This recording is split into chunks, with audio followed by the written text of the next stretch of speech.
I am from a country where we do have a guitar building school, and usually a very big, or we do have a very big community of guitar builders who basically build replicas of Strats and Tellys and stuff like that, and have the mentality of this is how it has been always done, so this is how it always must be done.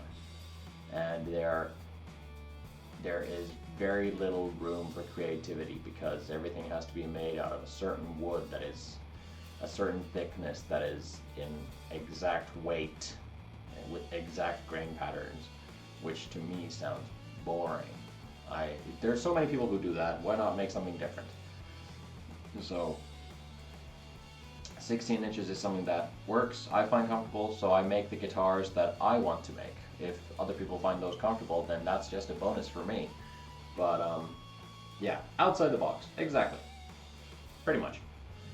I haven't seen too many fretboards made out of Carillion birch, and this is something that really, really interests me. I have readily available, so if it turns out to work and function very well, this might become a sort of regular thing that I do.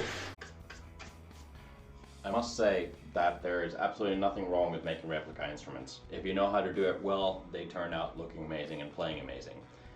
Just not my cup of tea. There's already people who make that. I want to make something different.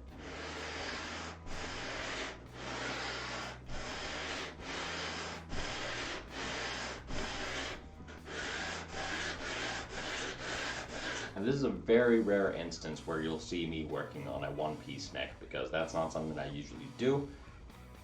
And probably, I'm not really sure if I'll do it again. I might, but most likely not. I like me some multi-laminate necks, just out of stability reasons, mostly. You mentioned the community of luthiers is big there. We don't have schools here. Yeah, I mean, luthiery and guitar building or instrument building courses and schools, they don't have them everywhere, certainly, but I don't, I wonder when it started. I could easily just Google when the thing started here, but oh, this was 120, no wonder. It's completely spent doing nothing. Yeah, so there is a fairly large guitar building community in Finland, which is really funny. I don't know why. The maker space that I go to, more than half of the hobbyists that go to that workshop are guitar builders, which is also really funny.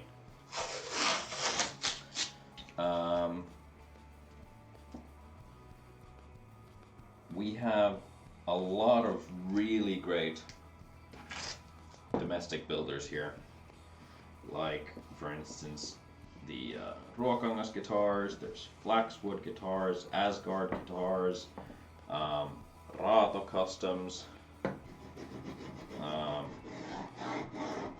and so many more that I can't even think of names of. And the guitar building school itself is something that I decided that I didn't want to go to, because I love woodworking in all its,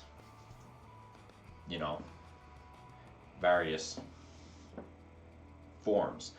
And I do like building furniture. I do like building other things. And I also wanted to basically not limit my skills. That if I was just going to go and study to be a luthier, that my woodworking skills would be oriented toward luthiery and not woodworking generally when applied to other things. Instead, I wanted to utilize what I learned in school about general woodworking and cabinetry and stuff like that to my knowledge of building guitars. So far, it has only been beneficial that I learned basic woodworking stuff and joinery. It has gotten me pretty far and has helped me understand how wood and things work a little better, and tools, how tools work. We have to learn by our own. Hey, when it comes to guitar building, like I said, I didn't go to school for it. I learned by myself. I watched YouTube videos and basically just started customizing guitars, and I started making them by myself. Had nobody to teach me or tell me I was wrong. I had to learn through mistakes. And quite honestly, I think that that is probably the best way to learn about stuff. If you do go to a guitar building school, then that is not at all a wasted talent. That is some of the stuff that they teach you at really good luthier schools. It's just amazing. But you do need to remember that when you're out of that school, you probably don't have the same kind of tools at your disposal that you might have there. Which is a big reality shock for some. Trying to build guitars with limited tools.